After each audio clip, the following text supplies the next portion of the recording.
Olá, seja muito bem-vindo. Antes de começarmos, queremos te explicar rapidamente como funciona o nosso conteúdo. Temos um canal no Telegram com diversos audiolivros de diferentes gêneros, pensados para que você possa ouvir onde e quando quiser. Além de escutá-los online, você também pode baixar os audiolivros e ouvi-los offline. Ao entrar no nosso canal, você terá acesso a todo o catálogo disponível. E caso esteja procurando algum livro específico que ainda não foi postado, poderá solicitar o título e o autor para que o transformemos em áudio. A mensalidade do canal é de apenas R$10 por mês. Também vendemos audiolivros por unidade por apenas R$5 cada, para quem prefere adquirir títulos individuais. Para fazer parte do nosso canal no Telegram, basta escanear o QR Code na tela ou acessar o link disponível nos comentários. Agradecemos pela sua atenção.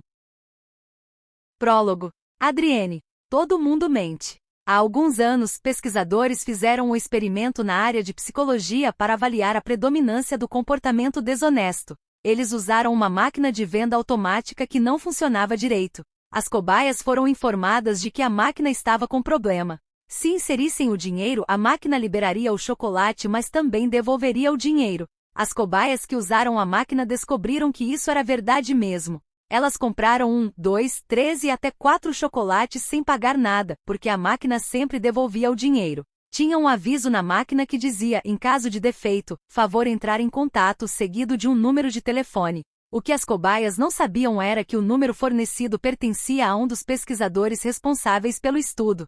Sabe quantas cobaias entraram em contato para avisar que a máquina estava com defeito?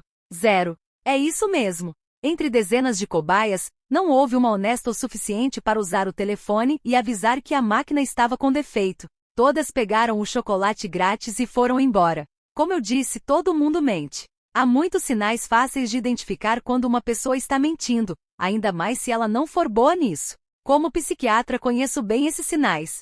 Pode ser até fácil demais identificá-los. Mentirosos ficam agitados. Eles mudam o tom de voz ou a maneira de se expressar. Mentirosos tagarelam demais, exagerando nos detalhes para convencer a si mesmos ou aos outros daquilo que estão falando. Há máquinas criadas para reconhecer esses padrões e identificá-los. Porém, mesmo o melhor detector de mentiras ainda tem uma margem de erro de 25%. Eu acerto muito mais que isso. Se você ouvir as fitas em que gravo as minhas consultas, nem sempre dá para perceber. Nas fitas de áudio faltam os importantes indicativos visuais, como quando a pessoa evita contato visual ou cobre a boca ou os olhos com as mãos. Mas se você for um paciente meu e estiver no consultório conversando comigo, posso observar as suas expressões e os seus gestos e ouvir o seu tom de voz. Vou saber se estiver falando a verdade. Sempre. Nunca minta para mim. Capítulo 1. Dias atuais. Trícia. Meu marido não quer admitir que a gente está completamente perdido. Como se trata de Ethan, não posso nem dizer que é um comportamento atípico. A gente se casou 6 meses atrás, ainda somos recém-casados, e em 90% do tempo, ele é o marido perfeito. Conhece os restaurantes mais românticos da cidade, ainda me surpreende com flores, e quando pergunta do meu dia, presta atenção na minha resposta e faz perguntas pertinentes. Mas, nos outros 10% do tempo, ele é bastante teimoso. Você passou do acesso a Cedar Lane, aviso. Passou faz mais de 1 quilômetro. Não, tem uma veia tão saltada no pescoço de Ethan que chega a dar medo. É mais à frente. A gente ainda não passou. Não escondo a frustração enquanto confiro a rota até a casa em Westchester, impressa por Judy, nossa corretora de imóveis. Pois é, nós temos um GPS, mas faz 10 minutos que estamos sem sinal. Agora temos que recorrer a esse material impresso. Estamos de volta à Idade da Pedra. Ethan queria viver num lugar mais afastado. E o desejo dele está sendo realizado. O pior é que está nevando. Começou há algumas horas quando estávamos saindo de Manhattan. No início, os flocos de neve que evaporavam em contato com o chão eram pequenos e bonitinhos. Na última hora, eles quadruplicaram de tamanho. E deixaram de ser bonitinhos. Agora entramos numa estradinha deserta e estreita que está escorregadia por causa da neve. E não é como se Ethan estivesse dirigindo uma caminhonete. O BMW dele tem bancos de couro belíssimos, mas só tem tração nas rodas dianteiras e ele não dirige muito bem na neve. No caso de uma derrapagem, ele não deve saber para que lado virar o volante, no sentido em que o carro derrapa ou no sentido oposto. É no mesmo, não? Neste exato instante, o BMW derrapa num trecho lamacento da estrada. Ethan agarra o volante com tanta força que os dedos dele ficam brancos.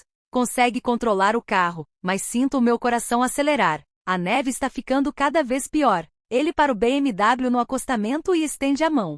Deixa eu dar uma olhada nessas rotas. Obediente, entrego a folha um pouco amassada. Queria que ele tivesse me deixado dirigir. Ethan jamais admitiria que meu senso de direção é melhor que o dele. Ethan, acho que a gente passou do acesso. Ele olha para o papel com a descrição das rotas. Depois olha pelo para-brisa. Mesmo com os limpadores no máximo e o farol alto aceso, a visibilidade é péssima. Agora que o sol se pôs, só dá para enxergar uns 3 metros à frente. Para além disso é tudo branco. Não, eu sei o caminho. Tem certeza? Em vez de responder à minha pergunta, ele resmunga. Você deveria ter visto a previsão do tempo antes da viagem. E se a gente voltasse para casa agora? Pressiono as mãos entre os joelhos. Podemos conhecer a casa outro dia. De preferência sem uma nevasca absurda como essa que está caindo. Meu marido leva um susto e me olha como se eu tivesse ficado louca. Trícia, faz quase 2 horas que a gente está na estrada. Faltam só uns 10 minutos para chegar e você quer voltar para casa? Essa foi outra coisa que aprendi a respeito de Ethan nos 6 meses em que estamos casados. Quando ele enfia uma ideia na cabeça, vai até o fim com ela. Acho que eu poderia encarar isso como uma coisa boa. Não gostaria de viver com um homem que larga um monte de projeto inacabado pela casa. Ainda estou aprendendo como Ethan funciona. Todas as minhas amigas pegaram no meu pé porque a gente se casou muito rápido. Nós nos conhecemos numa cafeteria. Tropecei e derrubei o café perto da mesa em que ele estava e Ethan insistiu em comprar outro para mim. Foi um desses amores à primeira vista. Quando olhei para Ethan, fiquei encantada com o cabelo loiro de mechas platinadas dele. Os olhos azuis e os cílios claros lembram a cor do céu num dia sem nuvens. E os traços fortes do nariz aquilino impediam que fosse bonito demais. Quando ele sorriu para mim, já era. Passamos 6 horas conversando e tomando café e naquele mesmo dia, ele me levou para jantar. Naquela noite, terminei um namoro de mais de 1 ano e me desculpei dizendo que havia conhecido o homem com quem iria me casar. 9 meses depois, eu e o meu Romeu da cafeteria estávamos casados. Mais 6 meses se passaram e agora estamos de mudança para um bairro residencial afastado. No nosso relacionamento, tudo aconteceu rápido. Até aqui não me arrependo de nada. Quanto mais conheço Ethan, mais me apaixono por ele. E ele sente o mesmo por mim. É incrível poder compartilhar a vida com Ethan, com exceção do segredo enorme que ele ainda não sabe. Tudo bem, digo. Vamos procurar a casa. Ethan me devolve a folha com as rotas e retoma a estrada com o BMW. Sei exatamente qual é o caminho. É um pouco mais à frente.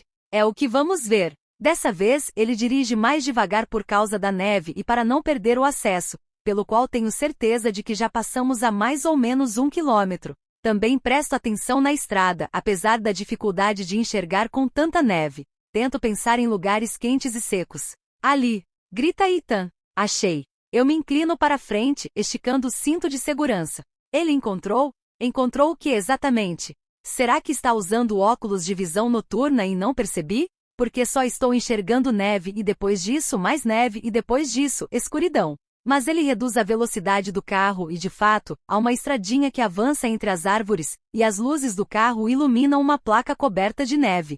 Mal consigo ler o que está escrito enquanto ele faz a curva um pouco mais rápido do que deveria. Cedar Lane.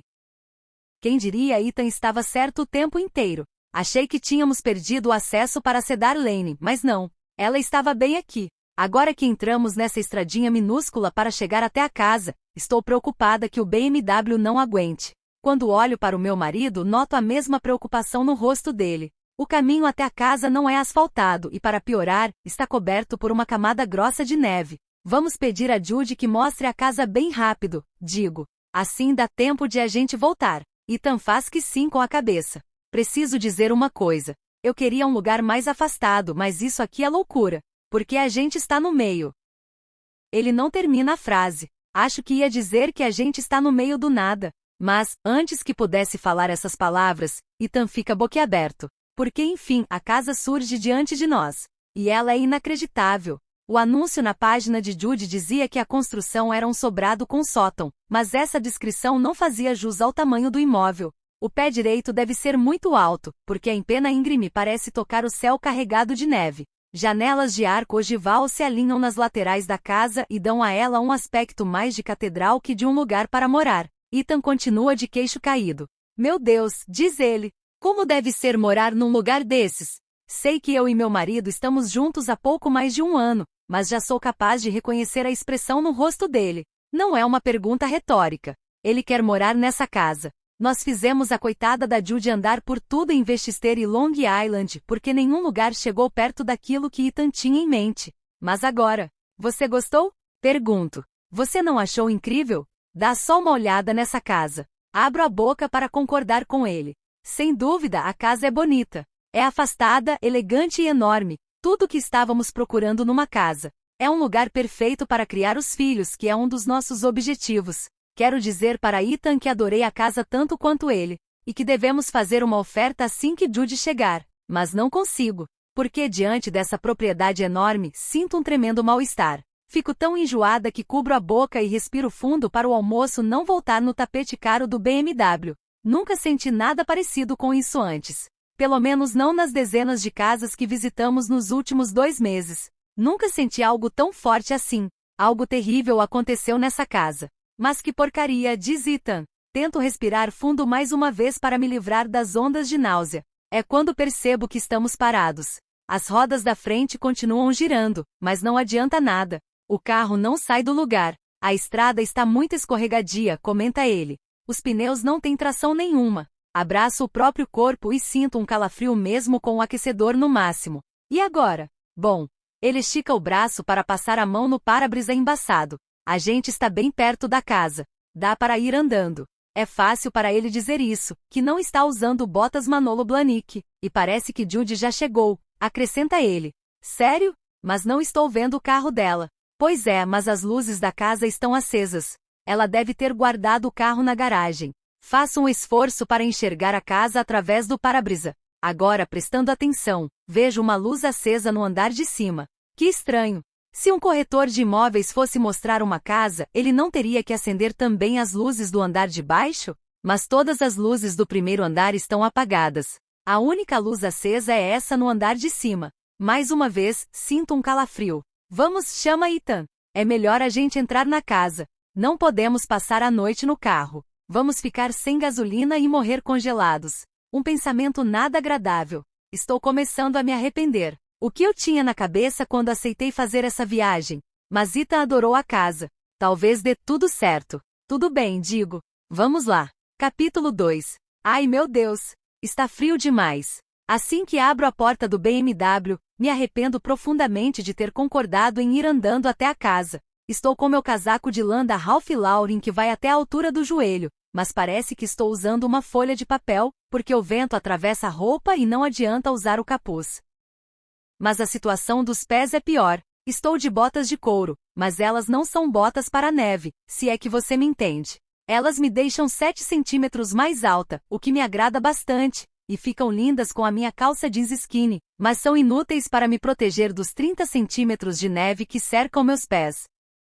Por que fui inventar de comprar um par de botas estilosas que na prática, não funcionam como botas de verdade? Estou começando a me arrepender de todas as escolhas que fiz na vida. Como diz a minha mãe, um bom par de sapatos é aquele com o qual você consegue andar pelo menos 1 quilômetro. Tudo bem, Trícia? Pergunta Ethan.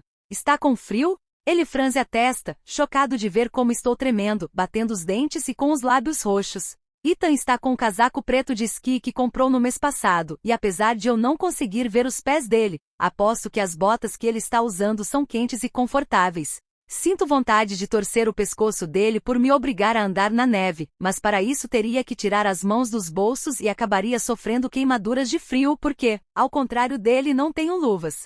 Preciso admitir, o homem veio mais preparado que eu. Estou com um pouco de frio, respondo. Minhas botas não são para neve. Ethan olha para os próprios pés e depois volta a me encarar. Após um instante considerando a situação, ele dá a volta no carro e se agacha do meu lado. Tá bom, sobe nas minhas costas. Esqueça tudo o que eu disse. Eu amo meu marido. De verdade. Ele me carrega nas costas, passando pela placa de à venda fixada no jardim coberto de neve, até a porta da casa. O alpendre estava muito bem protegido da neve, e é nele que Ethan cuidadosamente me coloca no chão. Ele passa os dedos pelo cabelo loiro e úmido para tirar o excesso de neve e pisca as gotículas de água que se acumularam nos cílios.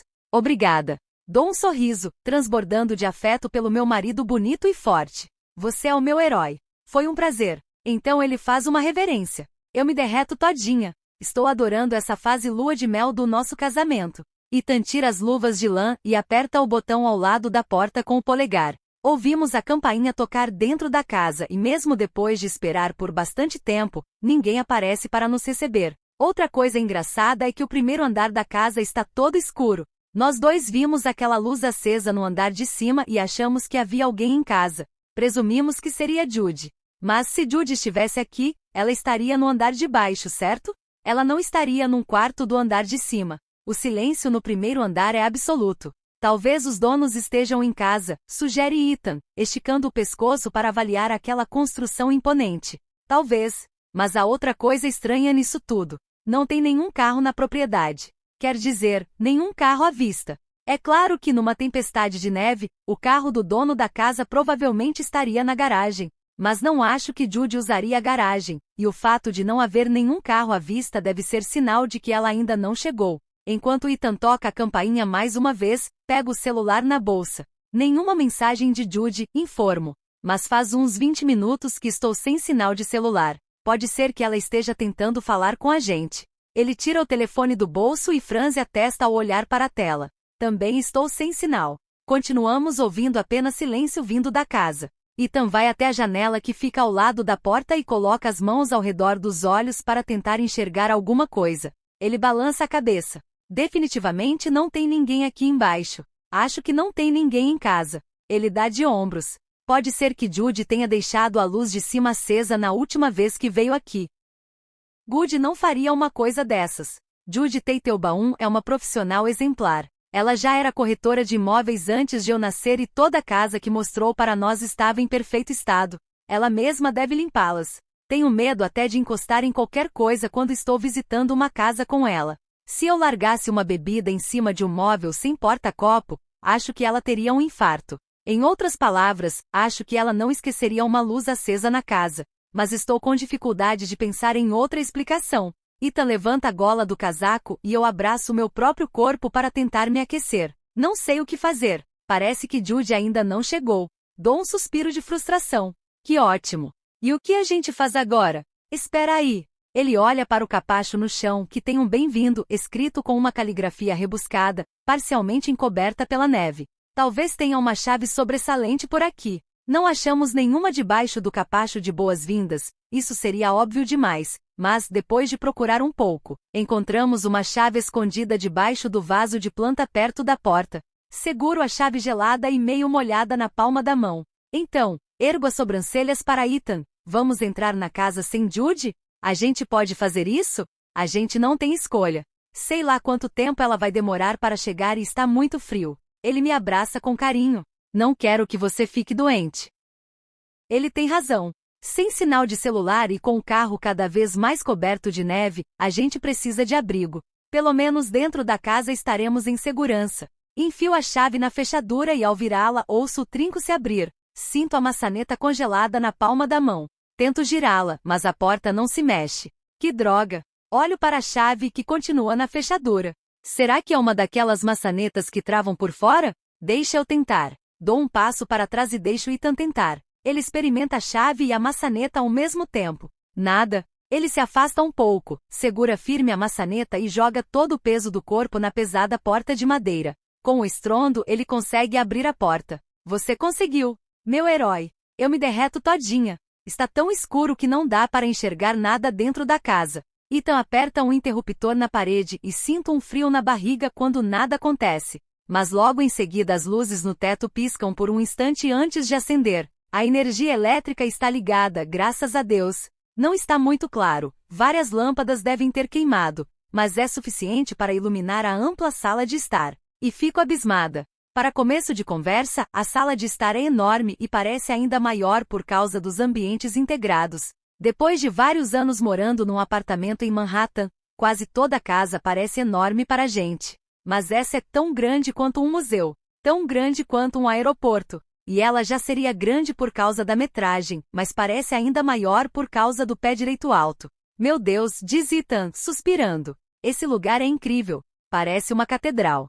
É mesmo. E o valor que estão pedindo é muito baixo. Essa casa deve valer 4 vezes mais. Mesmo acenando com a cabeça, mostrando que concordo com o que ele diz, sinto mais uma onda de mal-estar. Algo terrível aconteceu nessa casa. Talvez a casa tenha mofo, sugere ele, pensativo. Ou talvez a fundação não preste. A gente deveria pedir para alguém de confiança inspecionar a casa antes de assinar qualquer coisa. Não comento nada. Não digo que em segredo desejo que a casa esteja infestada de mofo ou que a fundação esteja caindo aos pedaços, ou que exista algum outro motivo que me ajude a dizer não para a ideia de morar aqui sem parecer uma mulher irracional que não quer comprar a casa que o marido adorou porque ela tem um mau pressentimento. E há mais uma coisa estranha com essa casa. Ela está totalmente mobiliada. A sala de estar tem um sofá, uma namoradeira, uma mesa de centro e estantes transbordando livros. Vou até o belo sofá de couro marrom e passo a ponta dos dedos numa das almofadas. O couro é rígido, como se ninguém usasse o sofá houvesse muito tempo, e os meus dedos ficam escuros com a poeira. Anos de poeira. Algumas casas que visitamos eram mobiliadas porque os proprietários ainda moravam lá, mas elas tinham um ar de lugar habitado. Essa casa não tem. Vejo uma camada grossa de poeira em todos os móveis da sala de estar, que não pareciam ser do tipo que as pessoas deixariam para trás ao partir. Aquele sofá de couro deve ter custado pelo menos $10.000. E quem abandona essa quantidade de livro? O chão também tem uma camada de poeira, como se ninguém entrasse na casa houvesse bastante tempo. Quando olho para cima, vejo muitas teias de aranha em todo o canto da sala. Sou capaz de imaginar as aranhas rastejando pelas teias e esperando para me picar. É também mais uma prova de que Judy não passou por aqui. Ela jamais deixaria uma casa suja desse jeito. E as teias de aranha? De jeito nenhum. Vai contra a religião dela. Estou prestes a comentar isso com Ethan, mas ele está distraído com alguma coisa. Há um retrato gigantesco de uma mulher pendurado acima da lareira. Ele encara o retrato com uma expressão estranhamente sombria. Ethan, digo, o que houve? Vejo os cílios claros tremularem. De repente, ele parece surpreso de ver que estou de pé ao seu lado, como se tivesse se esquecido da minha presença. Ah, nada. É só que... Quem você acha que é essa mulher? Olho para o quadro também.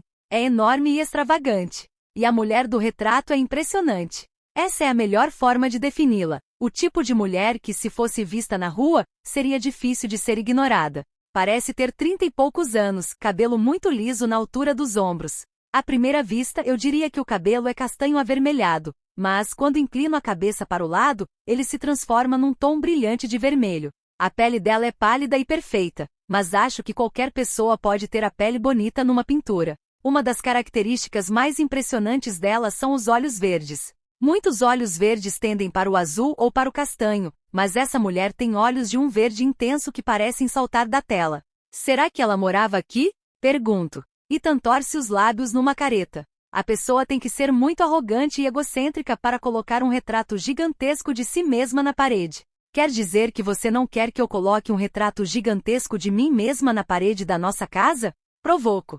Ethan me dá um sorriso xoxo. Ele ficou incomodado com o quadro por algum motivo e não parece disposto a tocar no assunto. Dou uma olhada na estante de livros perto da lareira sem tirar o casaco de lã, pois continua muito frio. Quem quer que morasse aqui devia adorar ler, porque as estantes tomam conta da sala, todas elas abarrotadas de livros. Consulto alguns títulos para o caso de ficar presa aqui por um tempo e precisar me entreter com alguma coisa. Tem uma prateleira inteira com o exato mesmo título, A Anatomia do Medo. Sinto um calafrio percorrer a espinha e aperto o casaco na altura do peito. Pego um dos muitos livros da estante, todos com uma camada grossa de poeira, assim como o restante da casa. A Anatomia do Medo, da doutora Adrienne Alley. Na capa tem a imagem de uma faca ensanguentada.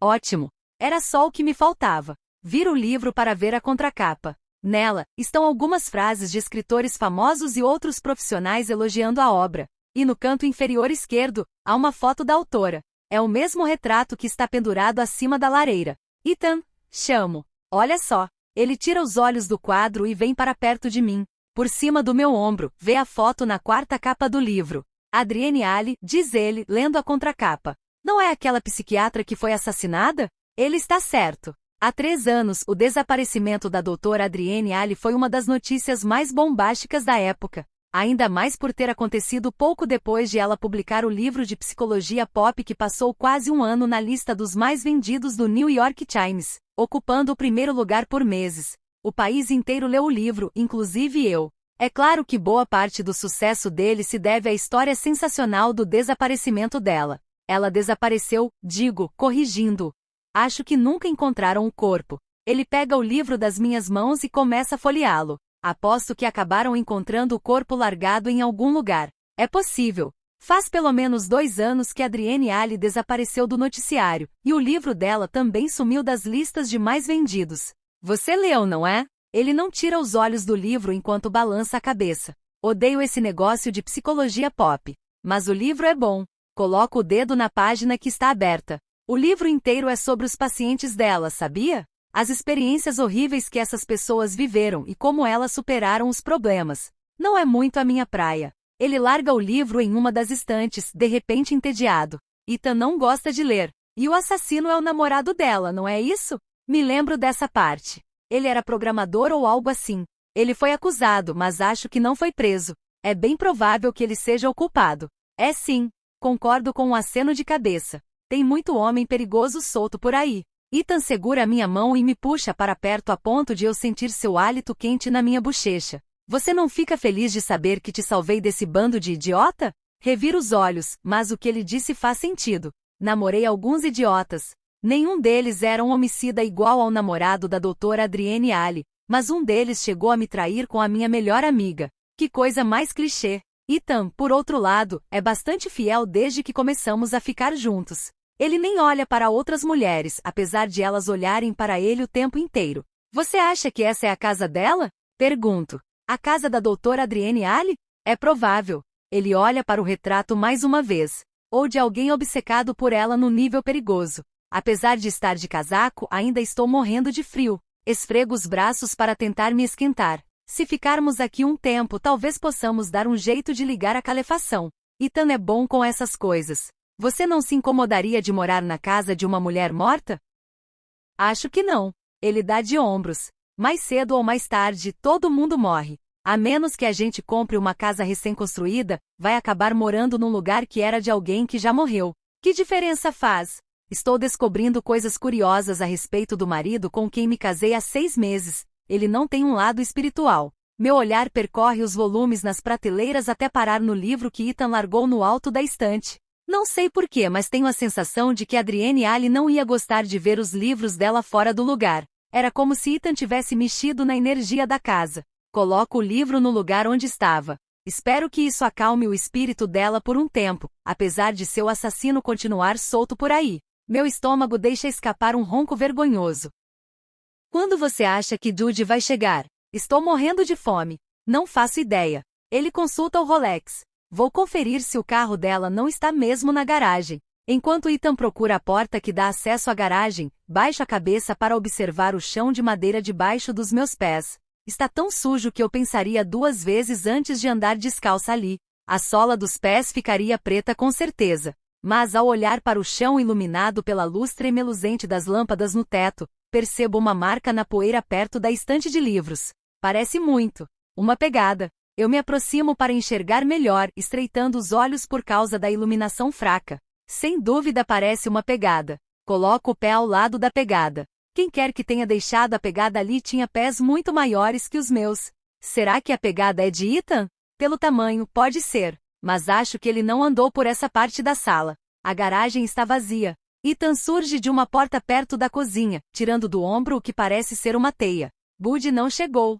Sinto um arrepio, mesmo de casaco. Ethan, vem ver uma coisa. Ethan se aproxima de mim e me dou conta de que estamos deixando pegadas por toda a casa. O que foi? Isso aqui é uma pegada? Ele estreita os olhos para analisar a camada de poeira no chão.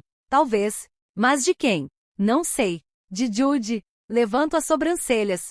Você acha que Judy calça 42 e usa sapato masculino? Ethan suspira e juro que consigo ver vapor sair de sua boca, de tão fria que está a sala. Então pode ser de outra pessoa que veio ver a casa. Só que não existe a menor chance de Judy mostrar para alguém a casa suja desse jeito. Dou uma boa olhada no piso inteiro, mas não encontro nenhuma outra pegada tão evidente quanto essa. Quando você acha que Judy chega? Ele franze a testa. Trícia, não sei se Judy vai conseguir chegar. Ela não deixaria a gente na mão. Eu sei, mas a nevasca é um problema. A gente quase ficou pelo caminho e a neve está cada vez pior. Para falar a verdade, foi irresponsabilidade da parte dela marcar a visita para hoje à noite. Então, roo a unha do polegar. Você acha que a gente corre o risco de ter que ficar aqui? Tipo, a noite toda. Viramos a cabeça para a janela ao mesmo tempo. O volume de neve aumentou muito desde que a gente chegou. É como se uma muralha branca estivesse caindo do céu. Nosso carro deve estar enterrado, e o desempenho dele na neve já não estava lá essas coisas. Acho que sim, diz ele. Mas não se preocupe. Um lugar desses deve ter um estoque de comida na cozinha. E mesmo se não tiver, a gente pode usar aquele kit de emergência que você me faz carregar no porta-malas. Ele não tem umas barrinhas de cereal? Acho que tem. Então vamos procurar alguma coisa para comer. Ethan anda com determinação em direção à cozinha. Como é que ele não está nem um pouco preocupado com o fato de ficarmos presos numa casa estranha, cheia de teias de aranha e pegadas assustadoras? Ethan é assim, sempre muito confiante. Adoro isso. Então acompanho o meu marido até a cozinha. Mas em nenhum momento consigo me livrar da sensação terrível de que aqueles olhos verdes do retrato na parede estão olhando para mim. Capítulo 3. Antes. Adrienne.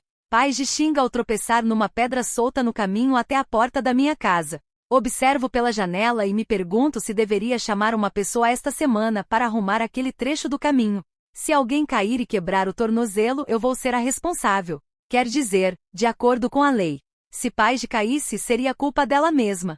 Ela se equilibraria muito melhor se não estivesse carregando um envelope de papel pardo com a mão direita e mexendo no celular com a esquerda, ao mesmo tempo que cambaleia nos sapatos de salto alto. Faz 5 anos que Paige é minha agente literária e nunca a vi sem o celular na mão. É possível que o aparelho tenha se fundido com a palma da mão dela. Já aconteceu de eu falar com ela e ouvir o barulho do chuveiro ao fundo. Uma vez, ouvi a descarga do banheiro. Quando a gente conversa, ela deixa de verificar o celular e olha para mim, mas só por um breve instante. Paige enfia o envelope debaixo do braço para tocar a campainha, o que é desnecessário, porque eu estava monitorando a trajetória do Audi dela no caminho de acesso à minha garagem, mas ela não sabe disso. A campainha toca e vou tranquilamente até a porta. Talvez Paige esteja com pressa, mas eu não estou. Tenho a manhã inteira livre antes de atender o primeiro paciente do dia. Paige está com os olhos grudados na tela do celular quando abro a porta. O cabelo dela com luzes perfeitas está um pouco bagunçado pelo vento da estrada. Fora isso, ela está impecável num vestido preto de seda e salto agulha. Adrienne. Minha gente abre um sorriso ao me ver, mas não baixa o celular. Tudo bem? Tudo bem? As 2 palavras mais inúteis que existem no universo da comunicação. Ninguém que faz essa pergunta quer mesmo saber a resposta. E ninguém que dá uma resposta fala a verdade. Tudo bem, Paige. Ela faz uma pausa, esperando que eu devolva a pergunta. Quando fica claro que não vou fazer isso, ela chacoalha o celular de leve na mão esquerda. Desculpe o atraso. O GPS parou de funcionar. O sinal é péssimo nessa região. É mesmo, digo, compreensiva. Péssimo. Moro numa área tão isolada que a maioria das pessoas não consegue sinal de celular. Aqui em casa tem uma antena de celular e Wi-Fi. Mas como eu sabia que Paige vinha me visitar, desliguei tudo. Enquanto ela estiver aqui, quero que me dê total atenção. Eu nunca priorizaria o celular em detrimento de um paciente e não gosto de competir pela atenção de Paige. Dou um passo para trás e deixo Paige entrar. Ela só esteve aqui uma vez, então suspira ao ver o tamanho da casa. A sala de estar é mesmo enorme. Paige mora num apartamento em Manhattan que deve ser do tamanho de uma caixa de fósforo e custar uma fortuna. Que casa incrível, diz ela suspirando. Paige está tão espantada que baixa o celular e o deixa pender ao lado do corpo. Quanto espaço! Obrigada. Ela corre os olhos pela sala, do sofá de couro às estantes de livros, passando pela escada em caracol que dá acesso ao 2º andar. Ela poderia parar com os elogios, mas esse não é o estilo de Paige. Em vez disso, ela continua. Você mora sozinha nesse casarão? Ela sabe que não sou casada, que não tenho filhos e que os meus pais morreram faz tempo. Sozinha. Nossa, ela coça a bochecha. Eu teria medo. Quer dizer, você está no meio do nada. Não tem sinal de celular direito. Qualquer um poderia chegar aqui. Paige não é a primeira a falar uma coisa dessas. Se eu tivesse familiares ou amigos próximos, tenho certeza de que eles ficariam preocupados comigo. Mas não me preocupo. Você tem algum sistema de segurança? Pergunta ela. Dou de ombros. Tenho trancas nas portas. Ela olha para mim como se eu tivesse ficado louca. Mas me sinto segura aqui. Viver isolada não é necessariamente perigoso. O acesso à estrada de terra que leva até minha casa é tão estreito que muita gente passa batido por ele. E preciso de um lugar espaçoso, porque a casa é também o meu escritório. É onde escrevo meus livros e recebo meus pacientes. Fico decepcionada com o comentário de Paige, mas não surpresa. Imagino que as escolhas que ela fez também sejam passíveis de crítica. Se ela não tivesse tido 2 pirralhos, talvez estivesse numa posição melhor na carreira. E não tivesse que lidar com alguém como eu. Além do mais, ela usa maquiagem demais. Não confio em mulheres que se escondem atrás de camadas de base como se fosse uma máscara colada ao rosto. Quer saber? Paige inclina a cabeça de um jeito simpático. Posso ver se Alex conhece alguém para te apresentar. Não tenho dúvida de que ele vai ter um colega de trabalho que adoraria sair com você. Não precisa, digo, cerrando os dentes. Tem certeza? Por quê? Tenho. Ela dá de ombros e faz parecer que cometi um erro terrível ao não aceitar o arranjo com um colega do marido dela. Não é a primeira vez que ela oferece isso. Depois de ter recusado em outras situações, achei que ela entenderia o recado, mas não. Infelizmente não entendeu. Enfim, Paige entrega para mim um envelope de papel pardo, as unhas vermelhas reluzindo sob as lâmpadas da sala. Trouxe a prova de leitura antecipada do seu novo livro. Aceito o envelope. Sinto vontade de abrir na mesma hora. Esse livro é resultado de 2 anos de pesquisa e noites em claro mexendo nas minhas anotações e escrevendo no computador, mas não quero ver o livro na frente de Paige. Faço isso depois que ela for embora. Obrigada, digo. Que livro assustador, comenta ela franzindo o rosto. Ela deixou claro que eu deveria pegar leve na violência descrita no texto, mas fui categórica ao responder que não faria isso. Nem todo mundo consegue ler esse tipo de coisa. É tudo verdade. Paige olha para o envelope na minha mão. Esperava que eu o abrisse na frente dela. Afinal, ela veio dirigindo de Manhattan até Westchester. Não é uma viagem curta, mas meu primeiro livro, Conheça a Si Mesmo, passou 27 semanas na lista dos mais vendidos do New York Times. Agora, meu segundo livro pode lhe render uma fortuna. E ela quer me fazer feliz. Paige espera um instante para ver se eu me ofereceria para mostrar a casa, ou talvez servir uma xícara de café. Ela quer ser minha amiga. Ou quer fingir ser minha amiga para a gente fofocar, almoçar de vez em quando e agir como se gostássemos uma da outra. Eu não tenho amigas. Nunca tive. Você. Ela umedece os lábios. Você poderia me dar um copo de água? Olhe de relance para a cozinha. Claro, mas deixa eu te dizer que a água é um pouquinho marrom. Eu me acostumei com o gosto metálico, mas tem gente que não gosta. Ela franze o rosto mais uma vez. Debaixo das muitas camadas de maquiagem, dá para ver uns sinais sutis de sardas no alto do nariz. A água é marrom? Adrienne, você deveria chamar alguém para consertar o encanamento. Ah, mas eu não me importo. O gosto não é ruim. Vou servir um copo para você ver. Na verdade, não precisa. Tem certeza? Tenho, não se preocupa. Parece que ela ficou enjoada só de pensar em beber um copo da minha água marrom imaginária. Ela quer ser minha amiga, mas não tanto assim. Acho que vou indo, a viagem é longa. Faço que sim com a cabeça. Boa viagem. Ela corre os olhos uma última vez demoradamente pela casa. Deve estar se perguntando quanto custou. Em outra vida, Paige teria sido corretora imobiliária. Ela tem a personalidade certa para esse tipo de trabalho. Insistente até não poder mais. Na verdade, diz ela, você deveria considerar instalar um sistema de segurança. Não quero chegar aqui um dia e descobrir que você foi assassinada no meio da sala. Estatisticamente, o risco de isso acontecer é baixo. As mulheres correspondem a menos de 1/4 das vítimas de homicídio. E a maioria das mulheres assassinadas é jovem e de baixa renda. Ou arranja um namorado, acrescenta Paige rindo. Como eu disse, posso ajudar se quiser. Cerca de 70% das mulheres assassinadas são mortas pelos parceiros. Então, na prática, a sugestão de arranjar um namorado não é só uma ofensa e uma forma de discriminação, mas também algo que só aumentaria o risco de eu sofrer algum tipo de violência. Mas me recuso a discutir com essa mulher. Está tudo bem, digo de novo. Não preciso de um sistema de segurança. Ela reflete sobre o assunto por um instante e dá uma bufada. Você que sabe. É você que abre a casa para um monte de gente louca, não é? Esse comentário me incomoda. Como é que não percebi isso antes? Paige não respeita o meu trabalho. Admito que ela é muito boa em cuidar dos meus interesses e agenciou os meus 2 livros. Mas não se importa com nada disso de verdade. Para ela, os meus pacientes são um monte de gente louca. Faz 5 anos que conheço Paige. Ela sempre fala mal da minha casa e do meu estilo de vida e é a crítica mais severa dos meus manuscritos. Aguentei todos esses abusos porque ela é boa no que faz. Mas essa foi a gota d'água. Ninguém fala assim dos meus pacientes. Paige, coloco a ponta do dedo no canto do meu olho direito. Você está com o rímel borrado aqui. Ai! Os cílios pretos tremulam quando ela esfrega o olho constrangida. Num gesto automático, Paige enfia a mão na bolsa para pegar o estojo de maquiagem, mas acaba deixando cair o celular, que faz um barulhão ao bater no chão de madeira. Merda! Ela pega o celular com cuidado, e a tela trincada lembra uma teia de aranha. Parece que ela vai chorar a qualquer momento. Ai, querida, digo. Parece que o seu celular quebrou. Merda!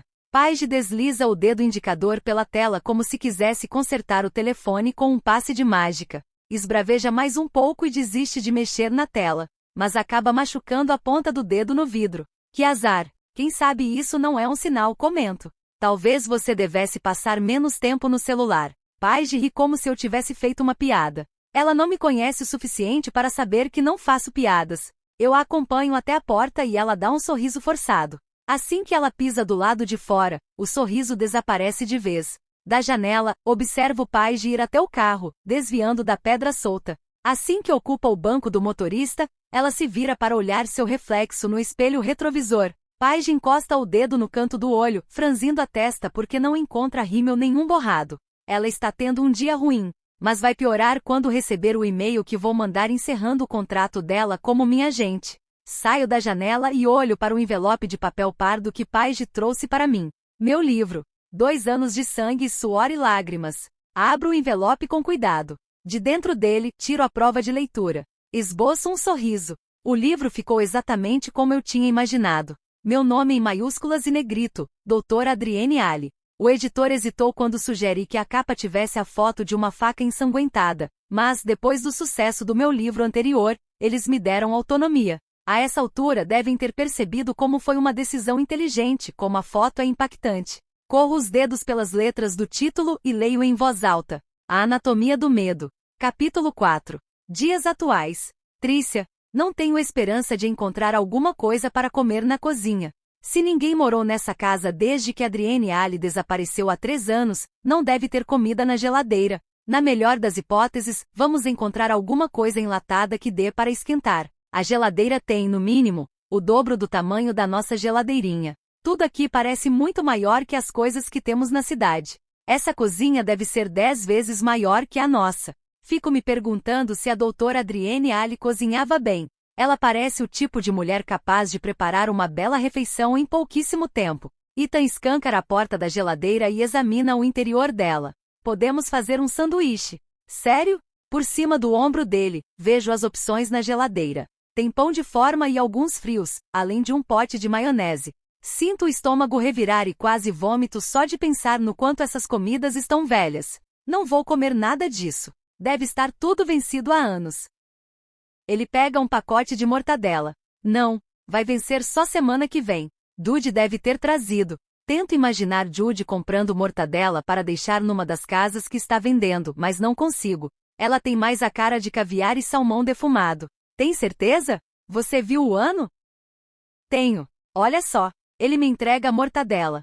Dito e feito, a data de validade é deste ano e expira na semana que vem. Abro o pacote para sentir o cheiro e ela não está rançosa. A cor está boa. Vou montar sanduíches para a gente, diz ele. Ethan alinha o pão, a mortadela e o pote de maionese no balcão e começa a preparar os sanduíches. Ele gosta de cozinhar para mim. Tão fofo. Não que eu seja incapaz de montar um sanduíche simples, mas é romântico ver como ele gosta de me mimar. Essa é mais uma coisa que muito rápido aprendi a amar em Ethan. Espero que ele não mude depois de ouvir minha revelação.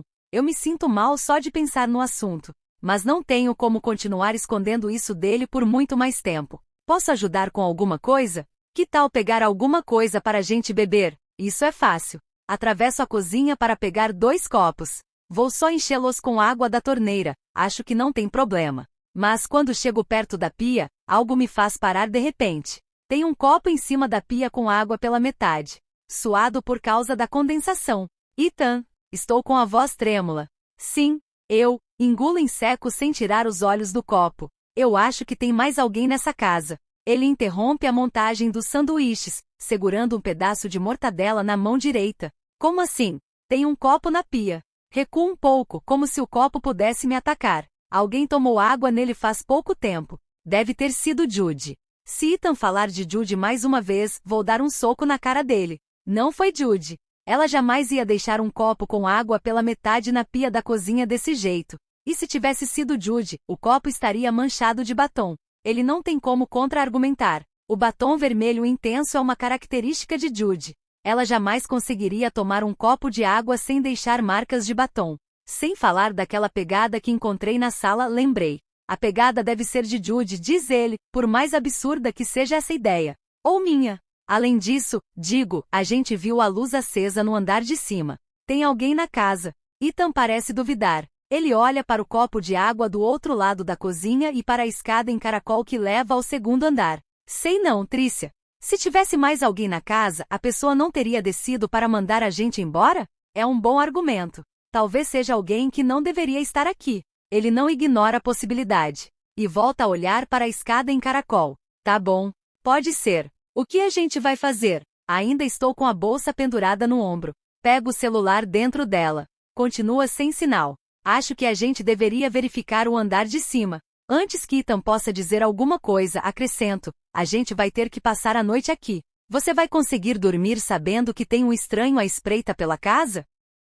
Tem razão, diz Ethan por fim. Vou dar uma olhada. Me espera aqui. De jeito nenhum. Balanço a cabeça vigorosamente. Vou com você. Não quero mesmo ficar sozinha aqui embaixo. De novo, parece que ele vai dizer alguma coisa, mas muda de ideia. Ele coça o queixo por um instante e volta para pegar alguma coisa no balcão da cozinha. Leva um tempo para perceber que ele está mexendo no porta-facas. Ele saca uma faca com a lâmina longa e serrilhada que brilha sob a luz da cozinha. Só por garantia, certo? Concordo com a ideia de pegar uma faca. E me sinto tentada a pegar uma também. Atravessamos a sala de estar, passamos pelo retrato da doutora Adrienne Alley. Estou começando a odiar esse quadro.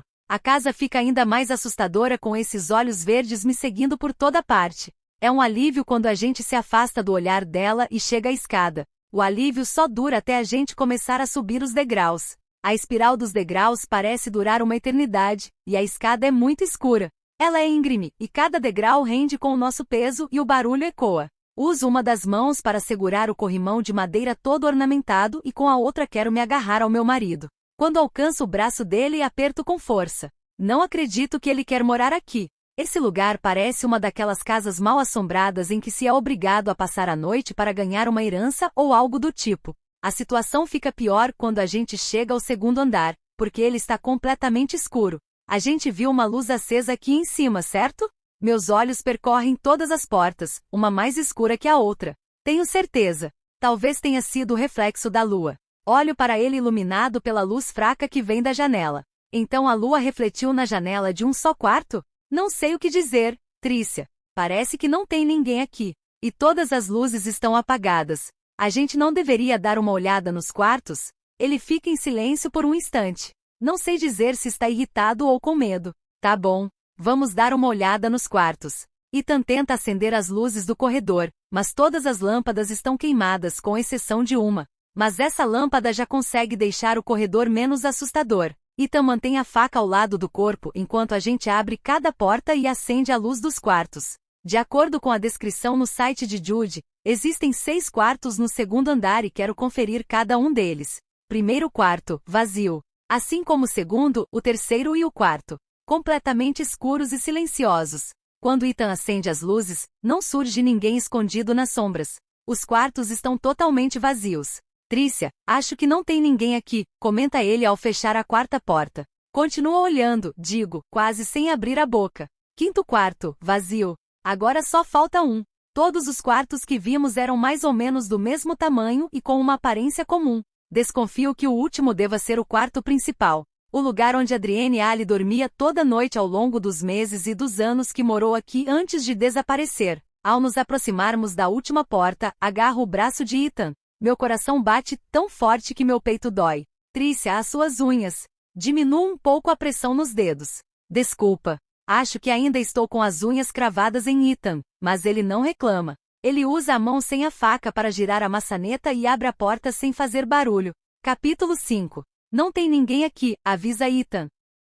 Ele acende a luz do último quarto, iluminando o ambiente. Esse cômodo é significativamente maior que os outros e parece ser o principal. No meio dele, há uma cama king size com uma cabeceira ornamentada de madeira. A cama está arrumada e quando passa o dedo pela colcha bege com detalhes vermelhos, ela também tem uma camada grossa de poeira. Ninguém. Ele abre a porta do banheiro e espia lá dentro. Nem no banheiro. Estou vendo. Ele mexe o cabo da faca. Está mais tranquila agora? Ou quer que eu dê uma olhada embaixo da cama? Ele não precisa olhar embaixo da cama, mas não seria má ideia conferir o closet. Seguro o puxador dourado e brilhante de uma porta ao lado do banheiro e puxo. Como imaginava, é um closet enorme.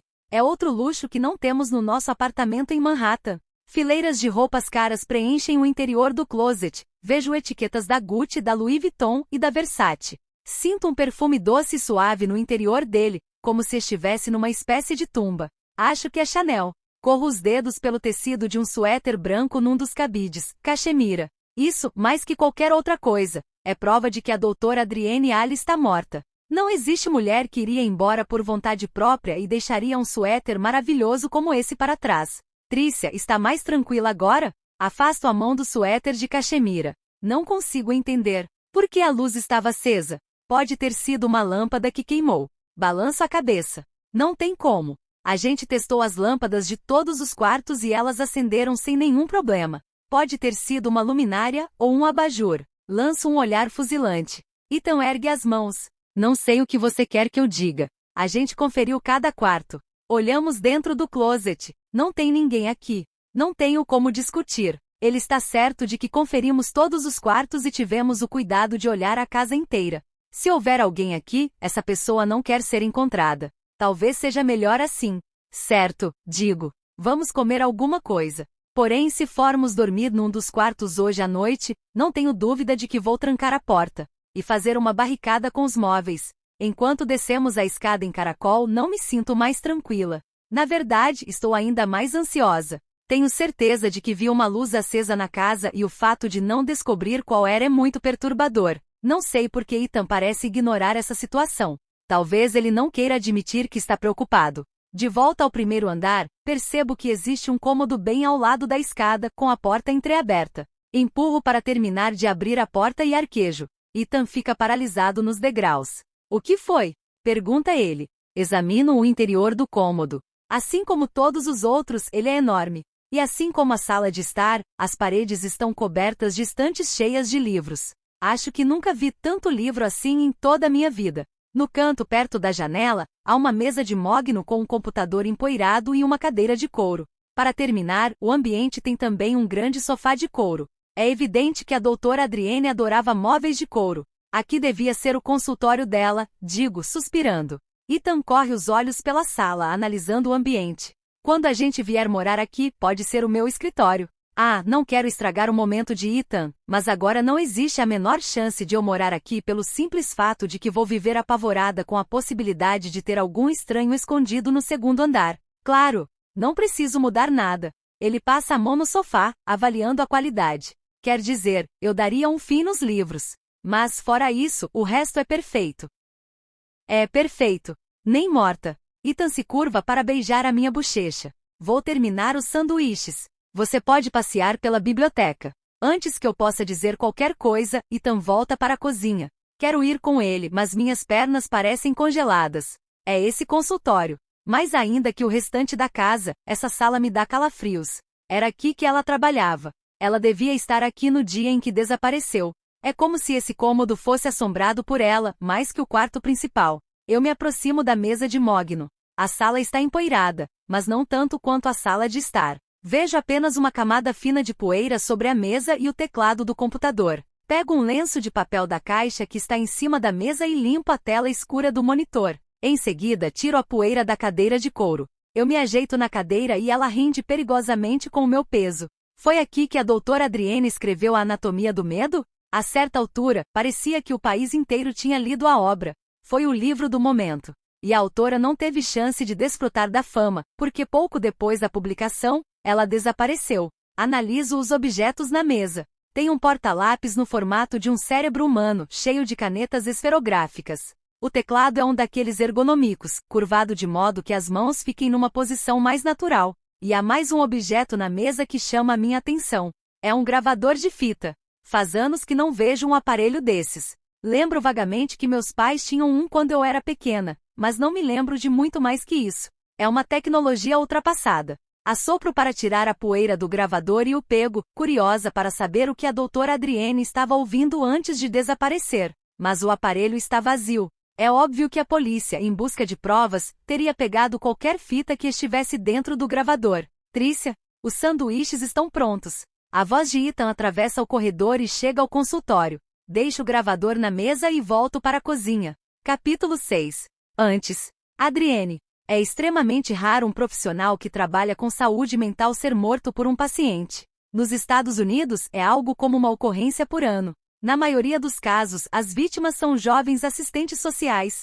Os homicídios acontecem com mais frequência em visitas que as assistentes sociais fazem aos pacientes que recebem tratamento em suas residências. E os agressores quase sempre são homens com esquizofrenia. Em geral, as mortes são causadas por armas de fogo. Mas é claro que um psiquiatra que não costuma atender pacientes internados não está livre desse tipo de ataque. A qualquer momento durante uma consulta um paciente meu pode se levantar, pegar o abridor de cartas que fica em cima da mesa e cravar no meu olho.